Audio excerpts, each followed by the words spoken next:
Hello everyone, welcome to the Reservists. It's me again, Jess, and we have... My name is Joseph. It's good to see everybody again. We can't really see you, but we can definitely feel your, all of Singapore right now. Even though we are in our rooms recording, but it's been another week, and it's great to hear again from Jess. And today, I think in the last week, some very interesting things happened in Singapore. So we've got the leak audio from Chan Chun Sing. Yeah, that's what happening in the last week. I'm very impressed with his command of the Singlish vernacular. His ability to to talk in Singlish is very impressive. Yeah, it's like we have he sounds a bit like an Abing also, huh? Yeah, that's what they call him now, right? The Abing minister, right? And he here's the funny thing, Jess. When I look at Chan Chun Sing, right, and over the years, like he's been becoming more and more in the spotlight, and I think definitely the PAP is putting him up more. And this is our first proper discussion a little bit on politics. Whoa! It seems like whoa, we're going there, right? Do you think we will get Pomfa? No lah.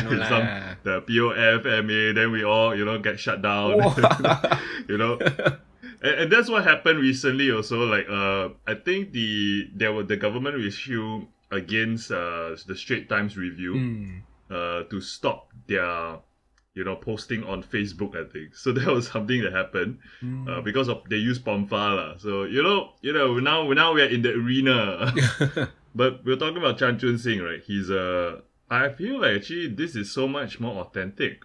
The way he talks, and he's like doing like overseas stuff, and he's chatting and whatever he's doing his speeches, right?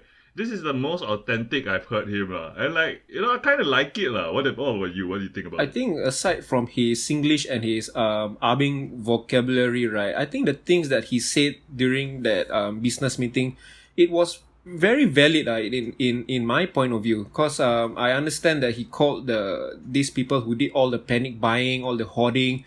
I believe he called them idiots, and I think many Singaporeans got offended by it, especially those who were, that participated in the panic buying. But aside from that, all the other things that he mentioned during this time of crisis, right? I think is actually very true. It's he put it in a way. If you listen to it over again, right? It's a 20 minutes audio leak, around 20 minutes. There was a time where he said that the world's eyes are on us. So when they see people, when we turn DOSCON orange and then people do panic buying, only the first and second day and all the supermarkets the shelves are all empty.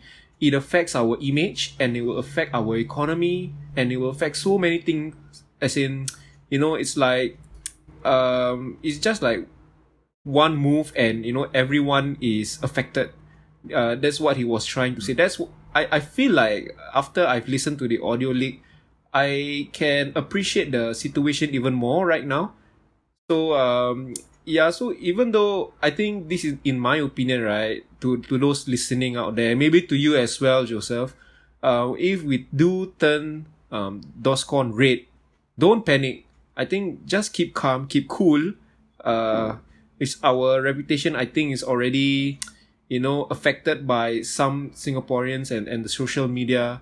So just keep chill about it. Don't do any more hoarding. Just listen to the government. I think the government has been doing a very good job during this time of crisis lah. Do you agree, Joseph? Yeah. So here's a very interesting thing when you're talking about he used this word. He used the word 下水. So disgraceful. That's a very interesting phrase that he used. This is the first time I actually hear like a PAP minister also very blatant, because we are very neutral. Our country is very neutral on the world stage, right? But this is the first time I hear a minister, in a closed door meeting or in that leak audio actually talk about Hong Kong. So he talked about Carrie Lam. He was talking about how when they started wearing the mask, and that sends a message to the people. That sends a message like, this is serious. We are protecting ourselves. Everybody should wear a mask. Yeah. So he was like actually saying like, this is something that we can't do. We can't do the same thing that they did.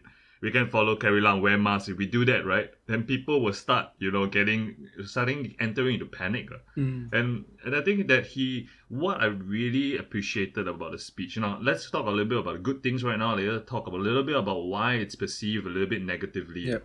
one of the good things that he talks about is how he explains in crisis management. He explains how we have to think 3 steps ahead, 4 steps ahead, and I think that's something that is very, very iconic about the Singapore government, is that they're always thinking 3 or 4 steps ahead, Yeah. for good and bad actually. But they always have a strategy. There is always someone in the ministry who is studying something. Whatever we can think about, whatever problem we think in our head right now, right? There's somebody studying it and somebody forecasting what's going to happen. Now the part that I feel, even though it seems like it's wise, what he's talking about is wise, it's good advice, he's teaching people, we need to be able to differentiate ourselves from the world. That actually is part of our marketing. That's why Singapore is Singapore. See, we're able to attract businesses to come because we are a stable country. Right. But the way that he spoke, now this is actually something that I feel like there's this actually tension in society now that's happening all across the world right now, right? There are over 30 over protests and more in countries, right? Because of the rich-poor divide. You see things like Hong Kong, that's protest. Even in Venezuela right now, all across the world, right? There's this increasing divide between the rich and the poor.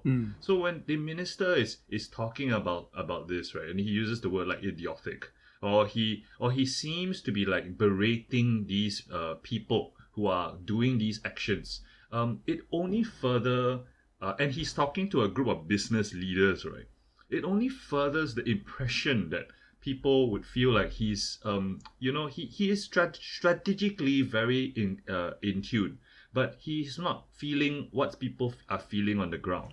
And it seems like there's this tone of superiority, so that's why I can see some people, if they already have this impression that the government or people in power are like that already. They are speaking down to them. So it's a very interesting part where I feel no matter what, right, ministers, leaders of Singapore, right, we have to be very aware of not only public perception regarding like what to do during a crisis, which he did, I think, A star on, but how are you perceived in terms of kindness, in terms of understanding that people are feeling nervous, right? And also, yeah, I think that's something that that ministers have to be very aware of. It every social interaction, they have to do that, lah. Yeah, if not right now, right? This is a very interesting moment where this is like the Watergate. What is it called? Nixon Gate. I mean, they are now. This is his first scandal, lah. This is his first proper scandal, lah. So congratulations to him. But this is the time where anytime you say anything, right, like just like what we're doing when we're talking, right, it's going to be recorded, it's going to be archived, and there's always an access to it right now. Yeah. And so we're living in this stage where, Wuhan virus, the coronavirus, when it spreads, right, it's so fast. It's so fast, right? And this virus is spreading slower than social media itself. And we're living in this stage where information is getting moved very, very quickly. And I think the new ministers have to be very aware of that. I'm not so sure whether you saw Tan Chuan Jin's recent Twitter post. Do you see any of that? Oh, no. What was it about? So Tan Chuan Jin, right, recently has gotten onto Twitter, and he's really, really trying to connect with the millennials, lah. Maybe not purposefully, but he's doing quite a good job at it.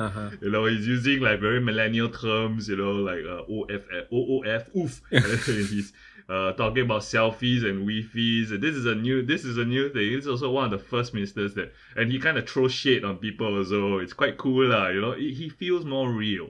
And I think that's what people are looking for. They're looking for real ministers. That's why you see, right now, right? I think before Chan Chun Sing did all this talk, right? We are like, oh, who's this guy, Mr. Kichu? Or it's like, oh, he's a minister. And, even Goh Chok Tong has also, spoken about him before as well. Oh. He said he was very interested. He really liked his speech. But he says, one swallow does not a summer make. So that's a very interesting phrase. You can interpret it many different ways, but one of the interpretations is that it could be that, it was a good speech, but one good speech doesn't make him a good speaker as a whole. Chan Chun Sing as a whole has not have a good reputation as a great speaker. Right. And now, like with this leak, right, like Singaporeans are finally hearing his voice, his very natural voice. He usually things like shok shok, xia shui, and all his different ways of expressing. He sounds just like an everyday Singaporean, right? I feel there's actually a lot of positive kickback. Like people are like thinking, hey, I like this minister now. Yeah. What do you think? I feel the exact same way. Like before this, I don't know much about him, and it's like what you said earlier in this episode that he was like slowly coming out into the limelight more and more. But right now, my opinion of him before the audio leak wasn't that great. Like I just know he's a minister, he's someone, some big shot, that does a lot of decision making for the country. But since the audio leak, it feels like we got to know him better. His Abeng side, his Singlish side, all come out. So, yeah, I actually kind of like him more now. Like, if you listen to the audio, he actually thinks about Singapore a lot. Be it the people, the image of the country, the economy. It's like a 20 minutes speech, but it covered so much and it was enough to know him better. So, yeah, I actually kind of like him better now. But there are still people out there. I think those that are negatively affected are the ones that did the panic buying. Because I think they got offended when Chan Chun Sing called them idiots or idiotic. I can't really remember what the exact words, but I was also thinking, right, if we do bump into these people who got affected by the speech, but people like you and me, we see the light of the speech. How would you like educate them? How would you converse with them to think otherwise? That what this Chan Chun Sing is doing is actually for the good, for the better of the citizens and the country. How would you tell someone like that? Well, this is a tough one, man, because right now we're talking about... Yeah, right. I know, right? Tough, man. How do you tell somebody who may already at the start? So you have a few things. One of them, he may be already convinced that he doesn't like, whatever the government's doing already, see. So that's if he person already has a position like that. Like, in our last election, we had about 70% who voted PAP, right? But 30%, and it was a very, very powerful election of the PAP, right? But still, there were 30%, a general 30% that didn't vote for the PAP. I feel like these are people that, for good or better, for their own reasons, they have an extreme distaste for whatever the government has done. And, there might be very good reasons why, like standard of living rising, the foreign policy, they may not like the immigration policy that they're doing. The ban of PMD. Yeah, ban of PMD. So, it affected the livelihood of people. I think these people will be like quite angry. Yeah. But as a whole, there's this large majority of people that are still very pro the incumbent, very pro PAP. How do you convince somebody who already feels like I disagree because I do not like the word maybe idiotic. I do not like the words that he used in order to describe like my friends or me. Or some people might be saying, I don't agree because he can't say it's Singaporeans. These are people from overseas. It's not me. It's not our people. It's other people who are doing this. So I feel that when whatever you perceive the government, just know that they are having a very, very tough job because being a leader, right, being somebody who have to bear the weight of people's decisions, right, it's very difficult actually. Yeah, because whatever he does, he's going to be criticized. Yeah, exactly. And then the praise for these ministers or what is usually very silent. If they do a good job, nobody tells them. They just get to keep their job. But whatever terrible things they people think that they have done, right, or they disagree with, right, they're just gonna get it every single day. I'm sure this is just a very difficult job. So I feel in moments of crisis, it's important for people to band together and to understand that this is not a time for dissension. It's a time to get through a hard time. I just hope that the PAP doesn't, pull an election right now. This is not a time for election also. Because you're going to have people on the street going to the schools, going to all the voting stations. This is another, possible, just creating more interactions. So you kind of feel like maybe we're going to have an election that's either later this year, or maybe even next year, Yeah, I think so too. So, it doesn't make sense to have an election right now. So I think it's very hard to convince somebody. But it's just important to talk about the fact that if you're in a crisis, this is not a time to complain. This is not the time to be anti-government. This is the time to band together, work together. We voted the leaders, even if you didn't vote the leaders, it's important to work together as a group and get over the crisis first. Then you can have your elections. Then you can do your complaining. You can settle it. Do that during peacetime. Okay, do that during peacetime. Right. Yeah. What do you think? Very well said, Joseph. Very well said. I couldn't agree more with you, I think this is truly the time to band together to fight this crisis together, Now it's not the time to criticize people, to blame China, to blame the government. It's like SARS all over again. I think we actually did quite well during SARS, but then again, I think back then during the SARS epidemic, there was lack of social media presence. So if like I'm at home, I wouldn't know whether is it safe to visit the shopping mall or is it safe to go out at all.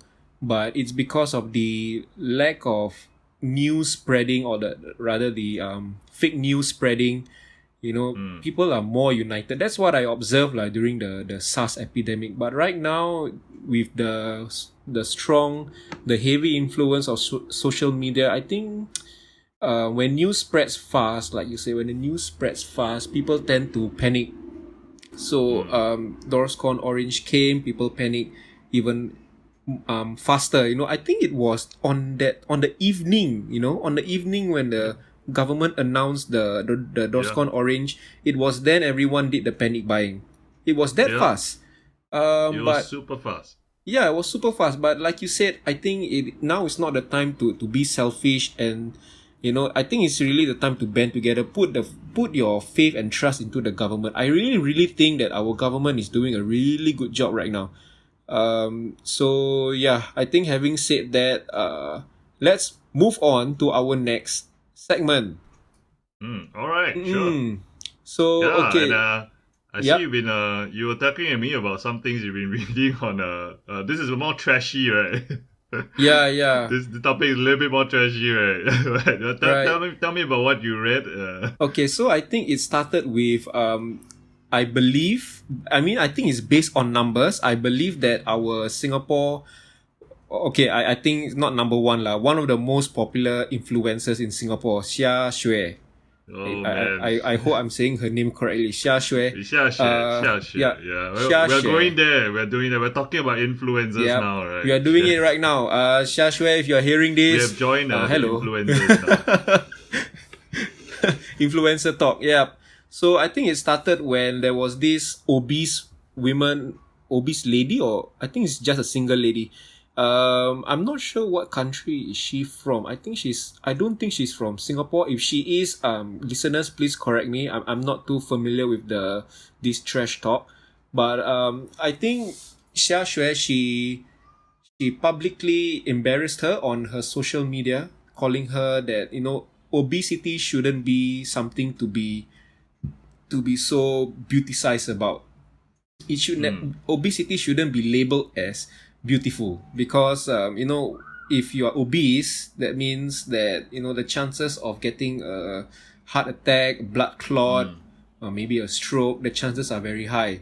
And from we are medics, from our experience, right, and from the stories that we've heard, I think those with very, very high obesity level, they don't make it past 50. I think they will experience a heart attack at around in their 40s lah. So, being obese is not a good thing in general, of course. But, some people around the world, I'm speaking around the world right now, not only in Singapore, being obese is like being beautiful, big, beautiful woman. Okay. And Xia Xue, one of Singapore's top influencer, criticized obesity in a way that it offended so many people. I'm not really up to date, or I'm not really into details about this Xue thing. But all I know is that I think I browsed through her Insta story, and she was making fun of this. I believe it was a very dark-skinned lady who's really fat. But she thinks. Wow. Yeah, making fun of her because she thinks she's beautiful, and she's like setting an example to the world that being big, being large is a beautiful thing. Xia Xue thinks otherwise, and I completely understand Xia Xue's debate, her argument, because like what I said, obesity is a very unhealthy thing. But then it offended so many people. So this other influencer, I'm actually googling her name right now. I'm Yeah, struggling to Tan pronounce her name. Xuan, I think. Tan Xuan. Un I was looking at Un it. Yeah, yeah. Un Un Shu. What's Xuan it? Un Shu An. Very pretty, Xuan. this lady. Oh, Mm. indeed, yes. Your girlfriend is listening Yep. in, right? Yeah. So okay, this Un Xuan, she was strongly against Xia Xue, and I saw this comment actually while browsing through Instagram. Right, I saw her feet fresh out of the oven. It was like literally a post just to target Xia Xue. So and that's where all the trash talk started. I think it only started yesterday or 2 days ago. So I'm not really up to date of what's going on right now. But Hmm. I'm also browsing through Xia Xue's Instagram, and her latest post is herself photoshopped as a very fat Xia Xue. Okay. Yeah, I'm looking at it right now. She literally, it's very obvious lah. She photoshopped herself to look extremely large, big thighs, big belly, big arms, All right. and yeah, and actually, looking at how much heat that she's been getting from the public and other influencers, she has balls of steel lah. I mean, she's really It's a really job. brave. It is a Yeah, job. She has to do yeah, this. it's a She job. has to drum up excitement. Yeah, she deals with these haters very very well lah. I must applaud this lah. But I'm not so sure whether is she sending the right message across, because she does have a very large number of followers, and I think most of the followers are very young followers. Mm.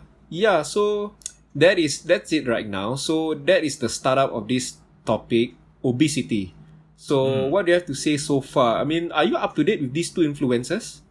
Yeah, I mean, this, I think our friend was the one that, Faisal, right, was the one that actually Faisal, sent us a little yeah. bit about this. Faisal can join us today as well. But, Hi Faisal.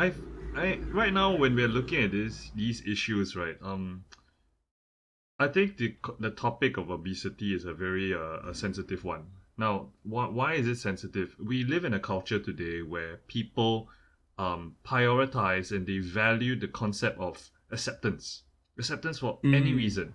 Yeah, we live in it's true because we live in a globalized society. Different cultures are coming in, different types of people are coming in. Gender equality is now in not in the sexual identification, how you identify yourself sexually. right. People have Yeah. come to a point where we prioritize and value the idea of acceptance at all costs, at all means. For good or Mm, better, this is the current culture that is more prevalent and is moving towards it. Uh, Perhaps in the older generation, it's not so like that because we grew up in a different culture, and that in the culture there were in a way definitions. We have definitions: man, woman, when you're obese, you're fat. When you're in your teen, you're skinny and scrawny, and there's certain mm, stereotypes that we attach to it. But today, it's all about we want to break all those stereotypes. We want everybody to be equal. We want to accept at all costs. Acceptance is the most important thing. So I can see why that when this lady wants to talk about how beautiful she is, right? And mm-hmm. in terms of her weight, not even her weight, but actually it's just me. I'm beautiful, and I think that's something that maybe it comes from that. It comes from that very genuine want to just express and self love and have self love. See, of course, Xia Xue being Xia Xue is able to drum up a lot of these her own business, and right now we're even talking about her also. But Yeah. this, yeah, and she's just drumming up a lot of attention to herself with this lah. When it comes to weight, yeah, definitely she has a point. If this is unhealthy to you, that's a problem. But what you consider unhealthy, is being unhealthy more important than a person accepting themselves or who they are? Now that's the thing. See, that's where people start to disagree Mm, already. So people will be saying, Yeah. no, you should say a person is beautiful no matter what state they're in. Would you say that a person, if they, let's apply a little bit about what they're saying to another issue. So if a depressed person is depressed, okay, but if a depressed person is like a great artist, and the depressed person says, I accept myself for my depression, I accept myself for my pain, and this makes me beautiful, who I am.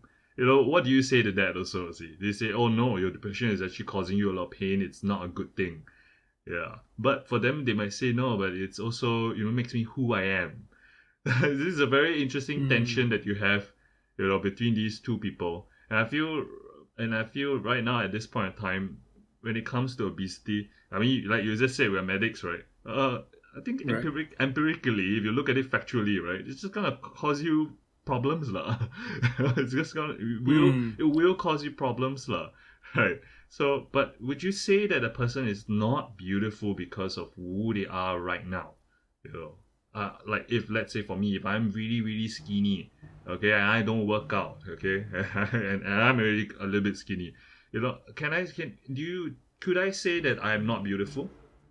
Yeah, can I not express that? Then I think people have the right to express that. Yeah. Yeah, in this situation of when people are expressing, their own self-love, right? You're not in the position to come in and say, don't love yourself. Yeah, don't love yourself. Right. Right. But it's if you want to correct a person and help a person, you do that privately. If you really did care, or you really did want, if you really didn't use it as a publicity stunt, then you have the care to come to that person privately, tell a person, hey, it's great that you have self-love, but what is happening in your life that's causing you to maybe have these behaviors or destructive behaviors or things that are causing you to be unhealthy? That's important to talk on. It's a one-on-one thing. It's not done on a public scale. See, you don't do correction and you don't do trying to help somebody on that public scale. Yeah, that's just my thought about the what socially what's happening in this issue. Right. I don't disagree with what you say lah. I really do think that people are looking more towards getting acceptance for who they are and how they look these days. Yeah, it's a good topic to discuss. And Joseph, I've been fortunate enough to travel overseas many times in my life so far. My favorite country being Japan. Nice. I'm lucky enough to go Japan twice already. I do intend to visit again. I love Japan so much. 本当にですか? Even はい。 sorry. 本当にですか? はい。あはい。ジャパン素晴らしいですね. Oi, This means you it's know how like to it's speak really Japanese? great lah. I only know Right. little I only know all those anime Oh. Japanese only はやれやれだぜお前はもう死んでいる死ねうるせえ That's all What? I know. I think we have to dedicate one episode just for anime. Yeah, we do someday. anime. Okay, I brought up Japan because I realized that in Japan, they serve amazing food. I love Japanese food. It's delicious. Yes. But when I compare the people in Japan versus people in Singapore, right, the majority of Japan, I would say probably about 95% of the Japanese I've seen during my 2 holiday trips I've been so far, 95% of them are skinny, Even though I'm not sure whether is it the high cost of living, is the food expensive? I don't think the food is that expensive. I think it's slightly more expensive than Singapore's standard.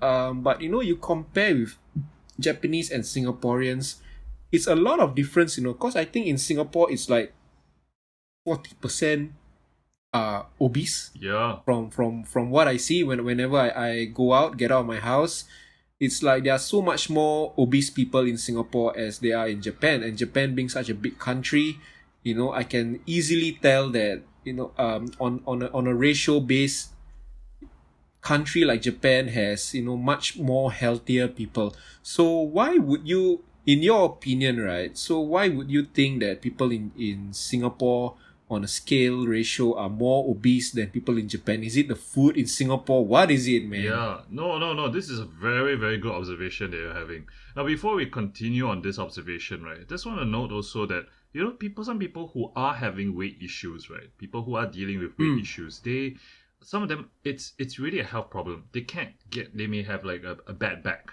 They may have a really terrible, they may have psychological issues.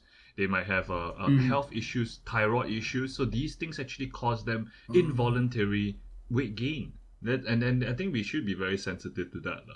Yeah. So I think people who are listening in also who might have different maybe handling some weight issues, right? Just know that it's what we're saying over here is that we're not saying skinnier is better than an obese. Or we don't say that your situation is something that we don't empathize with. We may not be able to know it because we are not exactly having weight issues, but we do understand that there are problems that are happening on your end that are beyond maybe sometimes your control.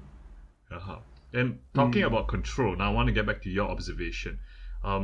We are creatures of habit. Wherever we go, right, we actually do what's in the environment. Let me just explain a little bit about that. When you go outside and you go to your shopping center, right, what is the food that you see? You see your fast food. You go and drink your bubble tea. Bubble tea is like one cup of bubble tea has like how much times the sugar of a Coke. I think it's like 3 or 4 Cokes in one bubble tea. I ordered a 0% bubble tea, right? 0% sugar bubble tea, right? And I drank it with pearls, right? And it was sweet. What is that? It's 0%, Oh my God. Yeah, Really? Yeah, it's 0% sugar, but it's sweet. It's crazy. So when you go to your vending machines, how many percent of the drinks that you see there are sugar drinks? Wherever you go, high calorie, high sugar, high fat content food, right? It's just available for you all around. But now, when you go to Japan, you go to the vending machine there is a lot of options for you, right? That are low fat or no sugar. Like the tea, there's a lot of teas that they sell in the vending machine. Wherever you go to the supermarkets, a lot of the food are also prepared like in the raw state, like sushi and so and so forth. And there's also the way that they cook the food also, right? The portions are smaller. So the thing is that the surroundings around them, right? They help to condition the people over there, right, to actually eat healthy. Because these options are all around them, and they outweigh the unhealthier options. So I feel that right now that's an issue that we have in Singapore. Wherever we go, your everyday food, everyday cuisine, right, is the thing that is causing you to tempt you. You go inside you go into any hawker center, you're definitely going to find some like fried carrot cake. You're gonna have some or oily, food, it's just everywhere. So you just can't get out of it. And then your fried chicken or whatnot, every fast food center is just all around. You don't have choices because you feel like you're having a choice. But if you walk down the street and you see 9 unhealthy choices and 1 healthy choice, more likely or not, you're going to choose the unhealthy choice. In Japan, you're going to have so much. You're going to have 5 healthy choices, 5 unhealthy choices. More often than time, you may end up doing something that is choosing a healthier choice. You see, so that's why I think about why this issue is happening. Our environment and our food items around us are affecting our behavior. I think having said that, Singapore does have really delicious cuisine. We have so many different cuisine. We have Chinese cuisine, we have Malay cuisine, we have Indian, we have Western. We have it all in Singapore as well. In Japan, I think I only observe Japanese, Chinese, and Western food. Yeah. Here you have so many diversity. I think this is partly the reason why it's so hard to hold back when it comes to indulging Singapore food, I believe. Yeah, but sugar is delicious lah. Yeah, I mean, when you eat your food, I just love that fried chicken. Sometimes ayam penyet, I just love it lah. It's all fried. You just dig it lah. It's like superb lah. I love it lah. I love my fried chicken lah. I love that we have so many variations of fried chicken lah. You got KFC, you got Wingstop, you got Four Fingers, you got Mac Wings, you got Right, there's so Yeah. many variations of fried. Right. You got Yeah. your old chunky. You go to old chunky, you buy old chunky, and then you got 10 variations of 10 different fried foods. I mean, I love it, lah. But yeah, I can't stop it because it's all around me. I'm reminded about it every day. So Yeah. that's the problem. We here Mm, now, 2016, the government came out with the war against diabetes. And we're talking mm. about a real health issue now. This is not about weight or obesity. It's a real health issue. The fact that you are diabetic, this is a problem to you. There is nothing beautiful about diabetes, Yeah, Right. That's right. yeah, and because it really causes problems. Like I visited friends, parents even sometimes that when they have diabetes, their legs start to rot. The legs are their feet are Yeah. rotting. Yeah. Yeah. This is a big issue. There's nothing beautiful about that. It's been 4 years since we started the war against diabetes. I don't know how. What do you think? Do you think we have improved? Has your diet improved to include less sugar? Um, my diet. I've started improving my diet since about 4 years ago. I've substituted my all my sweet drinks with plain water. So before I started this diet, for me, my drinking consumption is like 40% sweet drink. Whoa. But right now it's like 90% plain water, and this 10% of the sweet drinks that I consume is mostly during occasions where I have no choice, like in an event or some party, or when you're out with friends and they don't serve any plain water or sorts, and all they have is Coke, Sprite, milkshake, this kind of stuff. Mm, So for me, these are the only times that I really have bo pian lah, no choice but to drink sugared yeah. drinks. Other than that, I think my diet has improved quite a bit, but I think as a working adult now, right? You start to exercise less, Yeah. so I am gaining a little bit of I weight hear now, you. Me even too. despite cutting down. Yeah, even cutting down a lot of sugar, but I think it's just that, fighting diabetes, fighting obesity is not all about just the diet. It's about the lifestyle as well. Mm. Joseph, you and me, we have a good friend in the reservist who has turned his life around. I actually hope to feature him someday on one of our Yeah. episodes. Mr. Omar. Omar Basri, yes, the man. Yeah. Yeah, and I actually kind of I admired what he did. He wasn't very obese lah, but he was plump, I believe. I think he did share some of his old images with Yep. us, as compared to right now. He's probably one of the fittest guy in our He's battalion. pure Fitspo. He's Um, a fitness inspiration. Fitspo, man. yeah, Totally. and he's a fitness coach now, Yeah, right? yeah, I yeah, yeah. think. He does fitness coaching. So like, and the guy, I mean, really, he's like super duper fit lah. I really like over the years, when I got to know him back then when we were doing NS together also.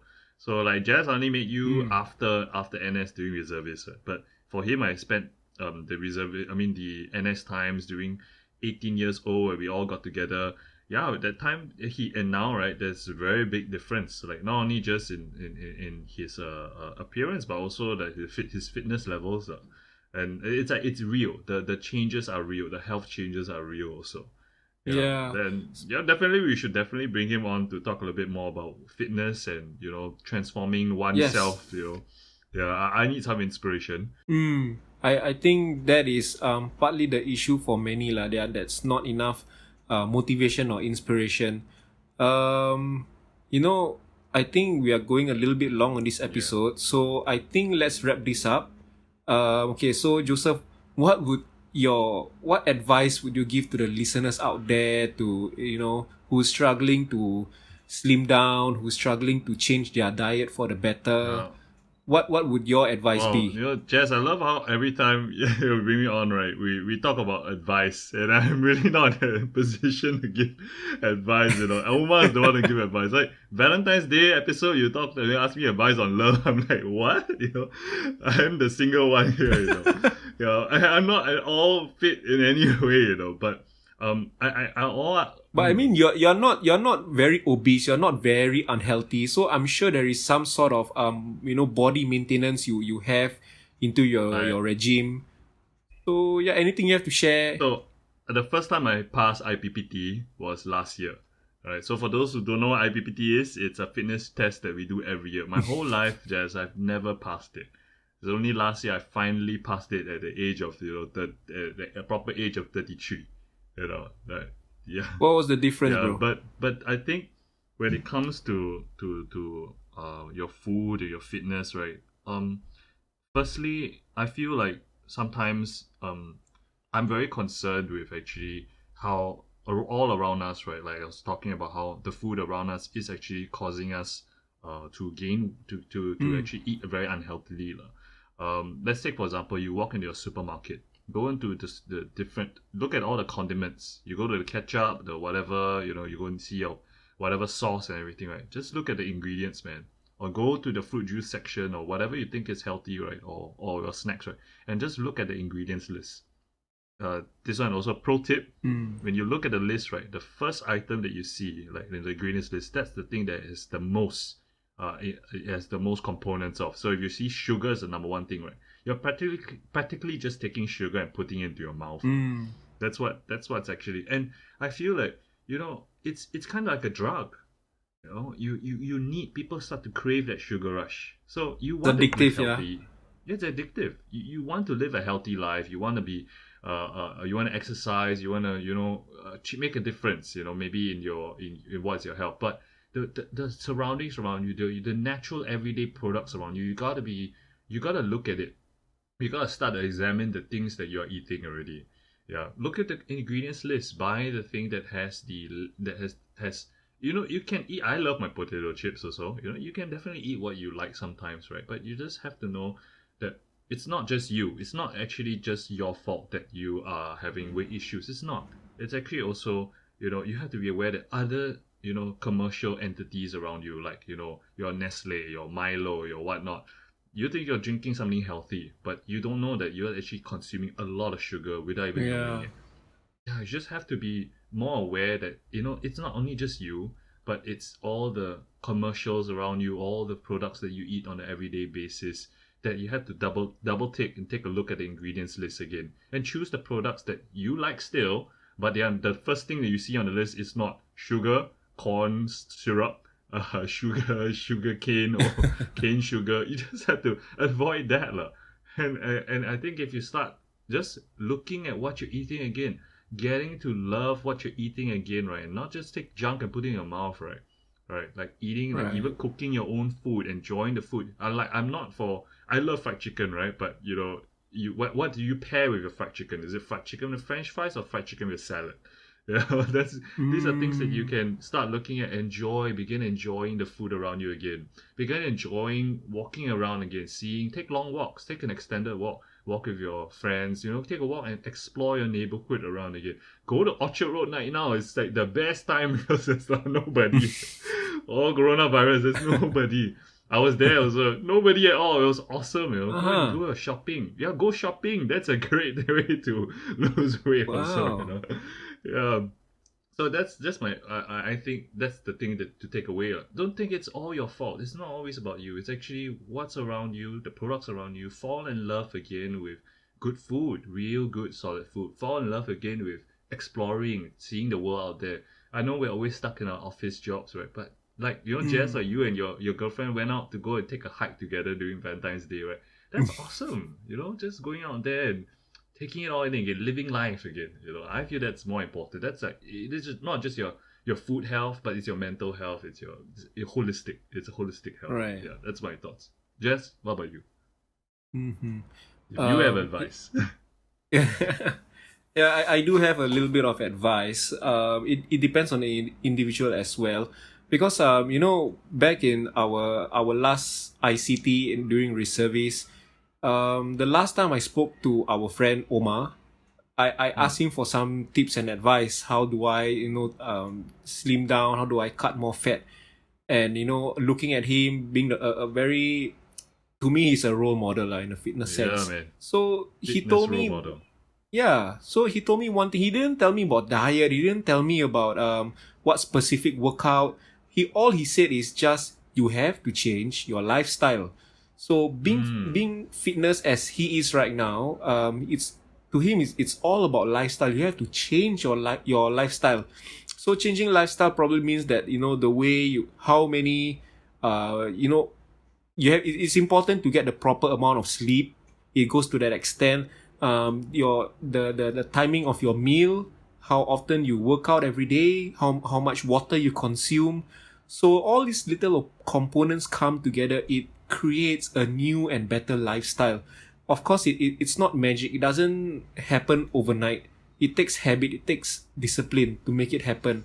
So if you're like me, I'm not very fit right now. If you want to turn your life around, I think you should just find fitness coaches, or I look at in the internet today, the YouTube right now. There's so many tips that you can consume for free. And maybe you can start slowly. If your lifestyle right now is like every day at least 2 bottles of Coke, 1 hamburger from McDonald's or something like that. I don't think it's possible to cut it all out straight away like that. I think you should take one step at a time. So perhaps maybe from 2 bottles of Coke per day, cut down to 1, and then maybe 2 weeks later cut down to plain water, like what I'm doing right now. I really my drinking diet is all about plain water right now. I hardly consume sugared drinks. Nice. So take it one step at a time. At least you're moving forward towards your ideal fitness level. Nice. So be patient. I believe it takes time. If you're really obese right now, don't give up. Don't think that being obese is okay. Try to turn your life around, especially if you're young like us, if you're in your 20s or your 30s.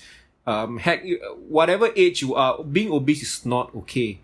So try to turn your life around lah. I mean, if you are not hooked down by those very unfortunate disease. I think I have a friend or two who are obese not because they choose to, but because of some chronic sickness that they have lah. They are just obese lah, like that. It's very sad for them lah.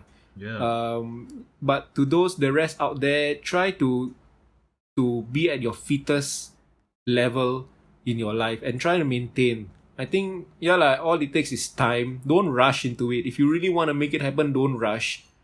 To me that would be the advice lah. One step at a time, slowly, bit by bit, and you'll get there lah. Don't stop. Don't give up halfway and go back to your Coke and cheeseburger.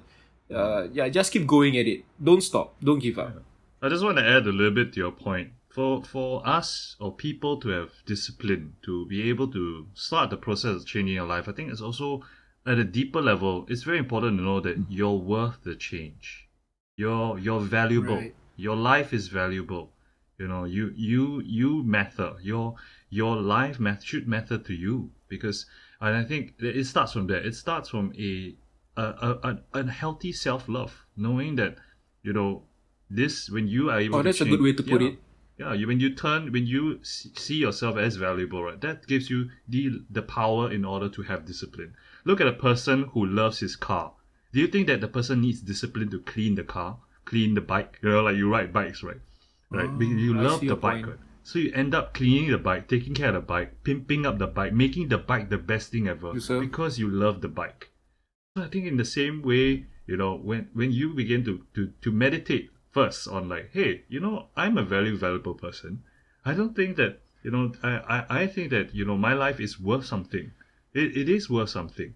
And therefore, I see that, I can change because I'm worth the change. I see that, hey, if people may not like me right now, but I'm going to like myself. I'm going to look myself in the mirror and say, I like myself. Even though I'm in this state right now, be it, with whatever health issues I may have, I still like myself. And that comes from a healthy place. And then, that's why I will go for a walk today. That's why I will go out and, change the diet. Because I don't want to feel like I'm addicted to a substance, a sugar. If I love myself, I'm not going to stay in a state where I'm addicted to something. Because I'm worth the change. I feel that's something that it's important to start with first. Just having a healthy self-love. And from there, building up to the next level where, hey, that's where discipline comes in. That's really good advice, Joseph. I think speaking of which, we have to end the episode now. I think this could be our longest episode yet by a few minutes. Okay, so do you have anything to add on? No, nothing, Jess. It's been a pleasure talking to you again. Alright, so I hope to see you guys next week. Thanks for tuning in. If you've been tuning in from episode 1, we love you very much. So we hope to do more episodes as the time comes. So this has been the Reservists, and I've been Jess. Yeah, my name is Joseph. Like, subscribe, and comment. Talk to us. Tell us what do you think. You know, we had a listener actually talk to us a little bit about the World War Z documentary. That was a joke by Faisal. Yeah, you know, World War Z is not a documentary, but it is a joke, and it's a good one by Faisal. So comment. Just talk to us about what do you think about what we're saying, and also talk to us about what you would like us to discuss about in Singapore as well. Because, you know, we're just two Singaporean boys really catching up over all these podcast sessions, and we'd love to catch up with you as well. Okay, so we'll see you next time, alright? See you guys. Bye. Bye.